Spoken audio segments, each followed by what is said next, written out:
한양 동대문 밖 작은 양반가에 정씨 부인이라 불리는 과부가 살고 있었습니다. 23세 나이에 천연두로 남편을 잃고 이제 막 돌이 지난 아들 하나만을 남겨두고 홀로 되었던 여인이었습니다. 남편 박이준이 과거에 급제하여 벼슬길에 오를 것을 기대했던 집안의 희망은 단 하룻밤의 급병으로 무너졌고, 정 씨는 남편의 상을 치른 뒤 시댁에 남아 아이를 키우며 수절의 길을 걷기로 했습니다. 그날을 정 씨는 평생 잊을 수 없었습니다. 아침까지만 해도 멀쩡하던 남편이 정오가 되자 갑자기 고열에 시달리기 시작했습니다. 온몸에 붉은 반점이 돋아났고 숨소리는 점점 거칠어졌습니다. 의원을 급히 불렀지만 이미 손쓸 수 없는 지경이었습니다. 부인, 이미 때가 늦었소. 마음의 준비를 하시오. 의원의 말에 정 씨는 남편의 손을 꼭 잡았습니다. 서방님, 정신 차리십시오. 아이가 아직 어립니다. 아이를 두고 어찌 가시려 하십니까? 박이준은 희미한 눈으로 아내를 바라보았습니다. 미안하오 부인, 내가 그대를 지켜주지 못하고. 그 말을 끝으로 남편은 숨을 거두었습니다. 27의 젊은 나이에 세상을 떠난 것이었습니다. 장례를 치르는 동안 정 씨는 한 번도 울지 않았습니다. 다만 멍하니 남편의 관을 바라볼 뿐이었습니다. 아이는 아버지가 떠난 것도 모르고 어머니 품에서 웃고 있었습니다. 그 모습을 보며 정 씨는 생각했습니다. 이 아이만은 제대로 키워야 한다. 남편이 못다한 꿈을 이 아이를 통해 이루어야 한다. 장례가 끝난 뒤 친척들이 모여 정 씨의 앞날을 의논했습니다. 젊은 나이에 홀로 되셨으니 어찌하실 작정이시오? 저는 이곳에 남아 아이를 키우겠사옵니다. 하오나 과부의 몸으로 혼자 살기가 쉽지 않을 터인데 시아버님께서 계시지 않사옵니까? 시아버님을 모시며 아이를 키우겠사옵니다. 친척들은 고개를 끄덕였습니다. 그 시절 양반과 며느리에게 재갈한 있을 수 없는 일이었고, 설령 마음이 있어도 떠날 곳이 없었습니다. 친정은 경상도 산골이었고 친정 부모는 이미 세상을 떠난 지 오래였습니다. 정 씨는 시아버지 박준서의 집에서 아들을 키우며 평생을 시집에서 살기로 결심했습니다. 시아버지 박준서는 예조의 말단관직을 지내다 물러난 늙은 양반으로 학식은 깊었으나 벼슬에는 별 뜻이 없어 일찍이 관직을 버리고 한양 외곽에서 조용히 살아가는 이였습니다. 올해 나이 53이었습니다. 그에게는 아들이 둘 있었는데 큰아들 이준이 급작스럽게 죽은 뒤 둘째 아들마저 역병으로 잃었고, 아내도 슬픔을 이기지 못하고 먼저 세상을 떠났습니다. 불과 1년 사이에 세 식구를 잃은 것이었습니다. 박준서는 슬픔에 빠져 몇 달을 방 안에서만 지냈습니다. 책도 읽지 않고 밥도 제대로 먹지 않았습니다. 그저 창밖을 멍하니 바라볼 뿐이었습니다. 그를 일으켜 세운 것은 며느리 정 씨였습니다. 어느 날 정 씨가 아침 문안을 드리러 왔습니다. 아버님, 진지 드십시오. 그냥 내버려 두거라. 먹고 싶지 않구나. 아버님, 아버님께서 이러시면 저는 어찌하오리까. 아버님은 저에게 유일한 의지처이시옵니다. 그 말에 박준서는 정신이 번쩍 들었습니다. 그렇구나. 이 집에는 나와 며느리, 그리고 어린 손주뿐이구나. 그날부터 박준서는 다시 일상으로 돌아왔습니다. 이제 그에게 남은 것은 큰며느리 정 씨와 어린 손주 하나뿐이었습니다. 박준서는 며느리를 자식처럼 아꼈습니다. 젊은 나이에 홀로 되어 수절하며 손주를 키우는 며느리가 안쓰러웠고, 무엇보다 그녀의 단정한 행실과 깊은 효심이 마음에 들었습니다. 정 씨는 아침 저녁으로 시아버지께 문안을 드리고 손수 음식을 장만하여 올렸으며 밤이 깊도록 시아버지의 서책을 베끼는 일을 도왔습니다. 며느리, 그만 쉬거라. 밤이 깊었다.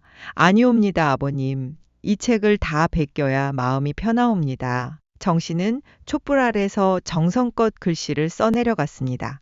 그 모습을 보며 박준서는 생각했습니다. 참으로 훌륭한 며느리를 두었구나. 아들이 살아있었다면 얼마나 좋았을까. 하지만 그 생각 뒤에는 씁쓸함이 남았습니다. 이제 이 집안의 남자는 자신뿐이었습니다. 늙은 시아버지와 젊은 며느리, 그리고 어린 손주, 세상 사람들이 보기에 이상한 구성이었습니다. 이렇게 시아버지와 며느리가 손주 하나를 키우며 살아가는 집안은 겉으로는 화목해 보였습니다. 하지만 세월이 흐르며 박준서의 마음속에는 묘한 감정이 싹트기 시작했습니다. 처음에는 그저 며느리에 대한 연민이었습니다. 젊은 여인이 꽃다운 나이에 혼자 늙어가는 모습이 안타까웠습니다. 정 씨는 이제 28이었습니다. 여자로서 가장 아름다울 나이였습니다. 하지만 그녀는 화장 한 번 하지 않고 수수한 옷만 입고 지냈습니다. 웃음도 잃어버린 지 오래였습니다. 며느리는 아직 젊은데 이렇게 평생을 늙은 시아버지만 모시며 살아야 하는구나. 박준서는 안타까워했습니다. 하지만 그 안타까움은 점점 다른 감정으로 변해갔습니다. 어느 날 밤 정 씨가 마루를 닦고 있었습니다. 치마가 살짝 올라가 하얀 발목이 드러났습니다. 박준서는 그 모습을 보고 가슴이 두근거렸습니다. 이것은 무슨 생각인가? 그는 황급히 고개를 돌렸습니다. 하지만 그날 밤 잠자리에 들어서도 며느리의 하얀 발목이 떠올랐습니다. 그러다 어느 순간부터 그 연민은 다른 감정으로 변해갔습니다. 정 씨가 머리를 빗는 모습을 우연히 보았을 때 가슴이 두근거렸고 밤에 혼자 누워 며느리를 떠올리는 자신을 발견했습니다. 이것은 옳지 않은 생각이다. 박준서는 스스로를 꾸짖었습니다. 며느리는 아들의 아내였고 자신에게는 며느리였습니다. 유교의 가르침에 어긋나는 감정이었고 하늘이 용납하지 않을 마음이었습니다. 박준서는 자신의 감정을 억누르려 했습니다. 며느리를 멀리하려 했습니다. 하지만 같은 집에 사는 이상 피할 수가 없었습니다. 아침 저녁 문안을 받을 때마다 며느리의 얼굴을 봐야 했고 함께 식사를 할 때마다 며느리의 손길을 느껴야 했습니다. 하지만 외로운 밤이 깊어갈수록 그 마음을 억누르기가 점점 어려워졌습니다. 나는 이미 50이 넘은 늙은이다. 이런 생각을 품다니 부끄러운 줄 알아야 한다. 박준서는 자신을 질책했습니다. 하지만 마음은 마음대로 되지 않았습니다. 며느리에 대한 생각은 날이 갈수록 깊어졌고 그 생각을 억누르기 위해 술을 마시기 시작했습니다. 밤마다 홀로 술을 마시며 자신의 처지를 한탄했습니다. 왜 나는 이런 마음을 품게 되었는가? 아들의 아내를 이렇게 생각하다니. 어느 늦가을 밤이었습니다. 박준서는 잠을 이루지 못하고 마당을 거닐고 있었습니다. 그때 며느리의 방에서 희미한 촛불이 새어나왔습니다. 문틈으로 보니 정 씨가 아들의 옷을 깁고 있었습니다. 그녀의 옆모습이 촛불에 비쳐 그림자가 벽에 길게 드리웠습니다. 순간 박준서의 가슴 속에서 억눌렀던 감정이 불길처럼 타올랐습니다. 그는 자신도 모르게 며느리의 방문 앞에 서 있었습니다. 며느리 낮은 목소리로 불렀습니다. 정 씨가 놀라 문을 열었습니다. 아버님, 이 밤에 무슨 일이시옵니까? 잠이 오지 않아 거닐다가 불빛을 보고. 박준서는 머뭇거렸습니다. 들어가셔서 주무시옵소서. 밤 기운이 차옵니다. 정 씨가 공손히 말했습니다. 박준서는 며느리의 얼굴을 바라보았습니다. 맑고 단정한 얼굴이었습니다. 그는 입술을 떨며 말했습니다. 며느리, 내가 그대가 말을 잇지 못했습니다. 정 씨의 얼굴이 굳어졌습니다. 그녀는 시아버지의 눈빛에서 묘한 감정을 읽었습니다. 순간 온몸이 얼어붙는 것 같았습니다. 아버님, 늦었사옵니다. 들어가 주무시옵소서. 그녀는 황급히 문을 닫으려 했습니다. 하지만 박준서가 문을 막았습니다. 며느리, 나는 그대를. 아버님, 정 씨의 목소리가 떨렸습니다. 이는 옳지 못한 일이옵니다. 나도 안다. 하지만 내 마음을 어찌할 수가 없구나. 박준서의 목소리에는 고통이 묻어 있었습니다. 정 씨는 눈물을 흘리며 말했습니다. 아버님은 저의 아버지이시옵니다. 저는 이 집의 며느리이옵고 죽은 남편의 아내이옵니다. 어찌 이런 말씀을 하시옵니까? 박준서는 비틀거리며 뒤로 물러섰습니다. 미안하다, 며느리. 내가 미쳤구나. 그는 황급히 자신의 방으로 돌아갔습니다. 그날 밤 이후 두 사람 사이에는 깊은 침묵이 흘렀습니다. 정 씨는 시아버지를 피했고 박준서는 며느리 앞에 나서지 못했습니다. 하지만 마음을 억누르려 할수록 그 마음은 더욱 거세어졌습니다. 박준서는 자신의 감정이 단순한 욕정이 아니라는 것을 알았습니다. 그것은 외로움이었고 의지하고 싶은 마음이었으며 생의 마지막에서 느끼는 절박한 애착이었습니다. 그는 며느리를 보호하고 싶었고 그녀가 이 세상에서 외롭지 않기를 바랐습니다. 하지만 그 보호의 마음이 언제부터인가 다른 감정과 뒤섞여 버렸습니다. 겨울이 깊어졌습니다. 어느 날 밤 큰 눈이 내렸습니다. 정 씨가 아침에 일어나 보니 시아버지의 방문이 열려 있었습니다. 이상한 예감에 방으로 달려가니 박준서가 마루에 쓰러져 있었습니다. 아버님! 정 씨가 소리쳤습니다. 박준서는 밤새 술을 마시고 쓰러진 것이었습니다. 정 씨는 황급히 시아버지를 방으로 옮기고 이불을 덮어드렸습니다. 의원을 불러 진맥을 하게 했더니 술독이 올라 몸이 상한 것이라 했습니다. 정 씨는 며칠 밤낮을 시아버지 곁을 지키며 간호했습니다. 죽을 수 올리고 약을 다려드리며 정성을 다했습니다. 박준서는 며느리의 손길을 느끼며 눈물을 흘렸습니다. 며느리야, 예 아버님, 내가 그대에게 죄를 지었구나. 말씀 마옵소서. 나는 그대를 보호하려 했다. 세상에서 외롭지 않게 해주고 싶었다. 하지만 그 마음이 언제부터인가 잘못된 것이 되어버렸구나. 정 씨는 고개를 숙였습니다. 그녀도 시아버지의 마음을 이해하지 못하는 것은 아니었습니다. 두 사람 모두 외로웠고 서로에게 의지할 수밖에 없는 처지였습니다. 하지만 그것이 허락될 수 없는 감정이라는 것도 알고 있었습니다. 아버님, 저도 아버님의 마음을 모르지 않사옵니다. 하오나 이는 하늘이 용납지 않는 일이옵니다. 안다. 그러니 이 늙은이가 더욱 괴로운 것이다. 박준서가 일어났습니다. 몸은 회복되었지만 마음의 병은 깊어만 갔습니다. 그는 며느리를 멀리하려 했으나 같은 집에 사는 이상 피할 수가 없었습니다. 날이 갈수록 그의 마음은 황폐해졌습니다. 봄이 되었습니다. 정 씨는 손주와 함께 시장에 나갔습니다. 그때 마을의 한 젊은 선비가 그녀에게 인사를 했습니다. 남편의 옛 친구였습니다. 두 사람은 잠시 이야기를 나누었습니다. 그 모습을 멀리서 박준서가 보고 있었습니다. 순간 그의 가슴 속에 질투가 타올랐습니다. 며느리가 다른 남자와 이야기를 나누고 있구나. 그 생각만으로도 견딜 수 없었습니다. 정 씨가 집에 돌아오자 박준서가 물었습니다. 저자에서 누구와 이야기를 나누었느냐? 예? 아버님 무슨 말씀이시옵니까? 내가 보았다. 어떤 선비와 이야기를 나누지 않았느냐. 정 씨의 얼굴이 붉어졌습니다. 남편의 옛 친구였사옵니다.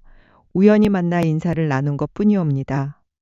며느리의 몸으로 어찌 함부로 남자와 말을 섞느냐. 박준서의 목소리가 높아졌습니다. 정 씨는 놀랐습니다. 시아버지가 이렇게 화를 내는 것은 처음이었습니다. 아버님, 제가 무슨 잘못을 하였다고... 잘못? 과부의 몸으로 함부로 남자와 말을 섞는 것이 잘못이 아니고 무엇이냐? 박준서는 자신도 모르게 소리를 질렀습니다. 그 순간 그는 자신이 질투하고 있다는 것을 깨달았습니다. 며느리를 소유하고 싶어하는 자신의 비틀린 마음을 보았습니다. 정 씨는 눈물을 흘리며 방으로 들어갔습니다. 박준서는 그 자리에 주저앉았습니다. 내가 무슨 짓을 하고 있는가? 그는 자신의 행동이 며느리를 보호하는 것이 아니라 오히려 가두고 있다는 것을 알았습니다. 하지만 그 마음을 멈출 수가 없었습니다. 여름이 되었습니다. 마을에 흉흉한 소문이 돌기 시작했습니다. 박준서가 며느리를 지나치게 감시하고 통제한다는 소문이었습니다. 며느리가 집 밖을 나가는 것을 막고 다른 사람과 이야기하는 것조차 허락하지 않는다는 것이었습니다. 처음에는 시아버지가 며느리의 정절을 지키려는 것이라 생각했지만 점점 그 정도가 심해지자 사람들은 수군거리기 시작했습니다. 어느 날 마을의 유지한 사람이 박준서를 찾아왔습니다. 박선비, 마을에 좋지 않은 소문이 도는데 괜찮으시오? 무슨 소문 말이오? 며느리를 지나치게 구속하신다는 소문이요. 사람들이 이상하게 여기고 있어. 박준서의 얼굴이 붉어졌습니다. 나는 그저 며느리의 정절을 지키려는 것뿐이요. 물론 그러시겠지요. 하지만 세상 사람들의 눈이라는 것이 무섭지 않소? 자칫 오해를 살 수 있소. 그 말을 듣는 순간 박준서는 깨달았습니다. 자신의 행동이 며느리를 지키는 것이 아니라 오히려 그녀에게 해를 끼치고 있다는 것을. 그날 밤 박준서는 며느리를 불렀습니다. 며느리야, 내가 그대에게 큰 잘못을 저질렀구나. 아버님, 나는 그대를 보호한다고 생각했다. 하지만 사실은 나의 비틀린 욕심으로 그대를 가두고 있었구나. 정 씨는 눈물을 흘렸습니다. 아버님, 저를 이해하려 애써주신 것만으로도 감사하옵니다. 이해? 아니다. 나는 그대를 이해한 것이 아니라 소유하려 했다. 박준서는 깊이 한숨을 쉬었습니다. 내일부터 그대는 자유롭게 지내거라. 친정에 다녀와도 좋고 친구를 만나도 좋다. 나는 더 이상 그대를 가두지 않겠다. 정 씨가 고개를 들었습니다. 아버님, 저는 어디에도 갈 곳이 없사옵니다. 이곳이 제 집이 없고 아버님은 제 아버지이시옵니다. 며느리야 하오나 아버님께서는 저를 며느리로만 보아주셔야 하옵니다. 그것만이 저희 두 사람이 함께 살아갈 수 있는 길이옵니다. 박준서는 고개를 끄덕였습니다. 그날 밤 그는 며느리와의 관계를 새롭게 정리했습니다. 더 이상 그녀를 여자로 보지 않기로 했습니다. 오직 며느리로, 딸로만 대하기로 했습니다. 하지만 그것은 쉬운 일이 아니었습니다. 마음을 다스리는 것은 쉬워도 욕망을 억누르는 것은 어려웠습니다. 가을이 되었습니다. 어느 날 밤 박준서는 악몽을 꾸었습니다. 꿈속에서 그는 며느리를 범하고 있었습니다. 깜짝 놀라 깨어났을 때 온몸이 식은땀으로 젖어 있었습니다. 나는 이미 금수만도 못한 놈이 되었구나. 그는 자신을 저주했습니다.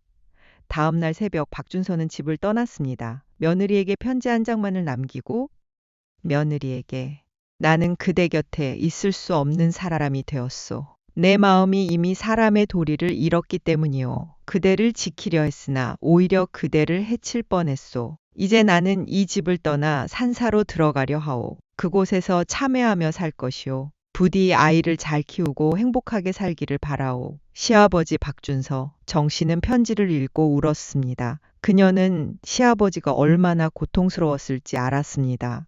두 사람 모두 외로웠고 서로에게 의지하고 싶었지만 그것이 허락되지 않는 관계였습니다. 박준서는 자신의 욕망을 억누르기 위해 스스로를 유배 보낸 것이었습니다. 하지만 마을 사람들은 달리 생각했습니다. 시아버지가 갑자기 사라지자 소문이 더욱 무성해졌습니다. 어떤 이들은 박준서가 며느리와 부적절한 관계를 맺었다가 양심에 괴로워 도망쳤다고 했고, 어떤 이들은 며느리가 시아버지를 쫓아냈다고 했습니다. 정 씨는 억울했지만 아무 말도 하지 못했습니다. 해명하려 할수록 소문은 더 퍼져나갔습니다. 어느 날 관아에서 사람이 왔습니다. 마을 사람들이 박준서와 정 씨의 관계를 고발한 것이었습니다. 비록 실제로 간통이 일어나지는 않았지만 시아버지가 며느리를 부적절하게 대했다는 것이었습니다. 정 씨는 관아로 끌려갔습니다. 내가 박준서의 며느리 정 씨냐? 그러하옵니다. 시아버지와 부적절한 관계가 있었다는 고발이 들어왔다. 사실이냐? 아니옵니다. 저는 결백하옵니다. 그렇다면 왜 시아버지가 갑자기 집을 떠났느냐? 그것은 정 씨는 말을 잇지 못했습니다. 시아버지를 보호하고 싶었습니다. 그의 내면의 고통을 세상에 드러내고 싶지 않았습니다. 말하지 못하겠다는 것은 죄가 있다는 뜻이 아니냐? 관리가 호통쳤습니다. 아니옵니다. 저는 결백하옵니다. 정 씨는 거듭 부인했습니다. 하지만 증거는 없었습니다. 마을 사람들의 증언만 있을 뿐이었습니다. 관리는 정 씨를 풀어주었지만 그녀의 명예는 이미 땅에 떨어진 뒤였습니다.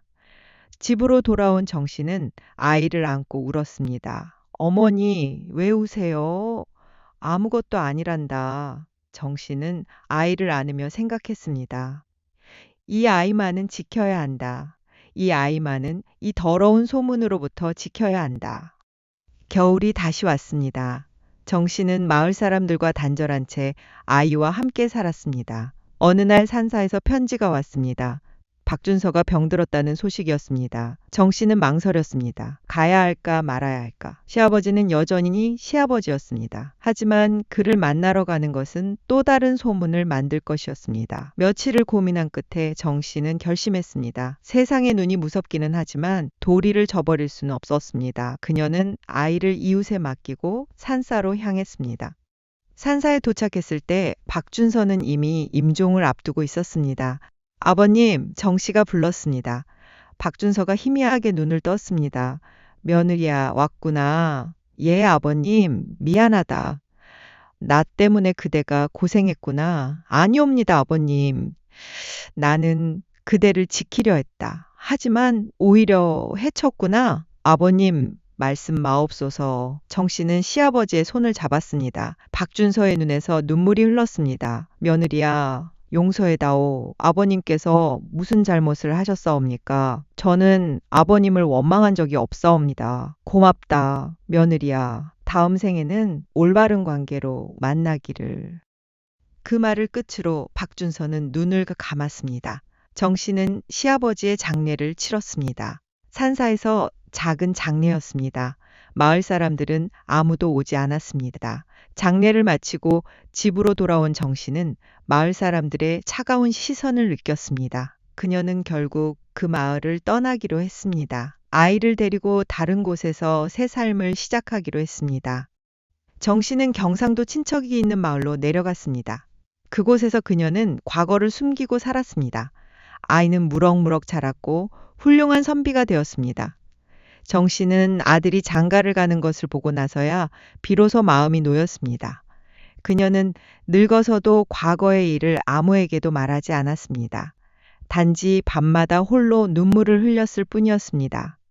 세월이 흘러 정 씨가 세상을 떠날 때가 되었습니다. 임종을 앞두고 아들이 물었습니다.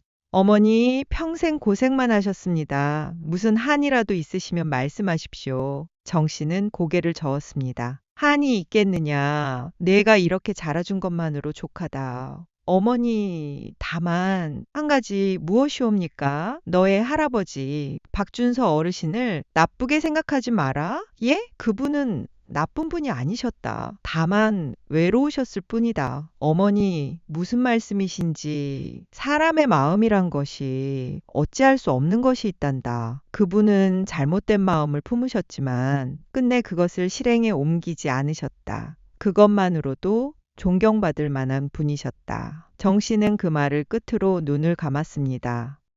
세상 사람들은 박준서와 정 씨의 이야기를 추문으로 기억했습니다. 시아버지가 며느리를 탐했다가 파멸했다는 이야기로 전해졌습니다. 하지만 진실은 달랐습니다. 두 사람은 끝내 선을 넘지 않았습니다. 박준서는 자신의 욕망을 억누르기 위해 스스로를 유배했고 정 씨는 끝까지 정절을 지켰습니다. 하지만 그들의 결백함은 아무도 믿어주지 않았습니다. 이것이 조선의 법이 만든 비극이었습니다. 과부의 재가를 금지하고 수저를 강요하는 사회에서 젊은 과부와 호라비 시아버지가 한 집에 사는 것은 재앙의 씨앗이었습니다. 두 사람 모두 외로웠고 서로에게 의지할 수밖에 없었지만 그 관계는 사회가 허락하지 않는 것이었습니다.